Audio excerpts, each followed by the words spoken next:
Ian Botham is 100% wrong if he believes Paul Coughlin was lured to Nottinghamshire by promises of England's selection, according to Andrew Strauss.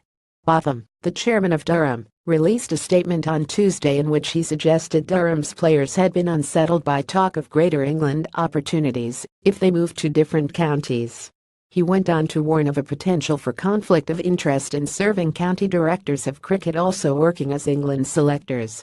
Many interpreted that as a swipe at Mick Newell, who combines his role as director of cricket at Nottinghamshire with a part-time position as an England selector. Coughlin is expected to be joined at Trent Bridge next season by his Durham teammate Keaton Jennings, who is understood to have agreed a deal subject to Nottinghamshire securing promotion back to Division 1. Angus Fraser also combines his role as an England selector with his position as director of cricket at Middlesex. While Strauss, the director of England cricket, said he could understand why there is that perception, he defended not only the individuals involved, but the principle of directors of cricket combining their roles with national selection duties. Hess 100% wrong if Hess implying that Coughlin has gone to Nottinghamshire on the back of one of our selectors saying Hess got a better chance of playing for England coming to my county, Strauss said. All I can do is support the guys who are currently in position. I know what goes on in selection meetings. I know that they are exceptionally conscious of when they might be compromised and will ensure they will not have an input in those matters when it may be seen that they have a conflict of interest.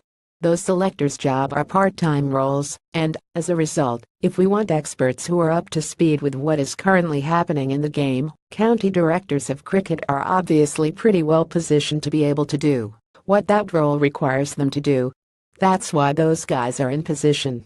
They are two outstanding individuals, and although there might be a perception of conflict of interest, I just don't believe that to be the case.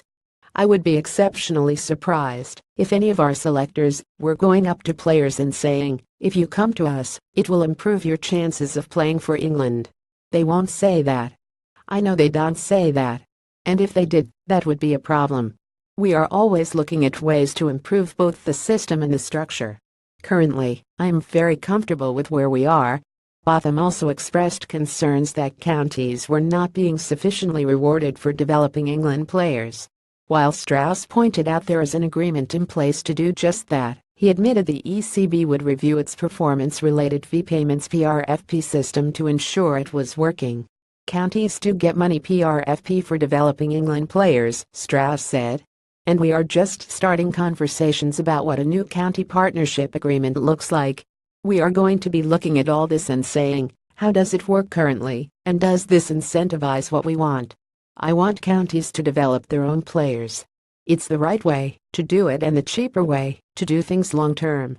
It's really important that people focus their time and their resources into their academies to make sure they are supporting players properly. There are a lot of instances of that happening really well and probably a few that could be better.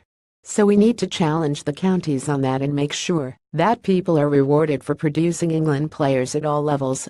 That's ultimately one of the jobs of county cricket. At present, counties can earn in excess of £100,000 a year in PRFP for a player who has developed through their academy and gone on to represent England. The developing county continues to receive those payments, even if the player leaves for another county. For example, Northants continued to benefit from Graham Swan's England success, even after he moved to Nottinghamshire. Warwickshire continued to receive payments for their role in the development of Moeen Ali. While there is no official transfer system in place, another suggestion put forward by Botham, it has become increasingly common for counties to reach deals between one another for the services of players who are in the middle of long-term contracts.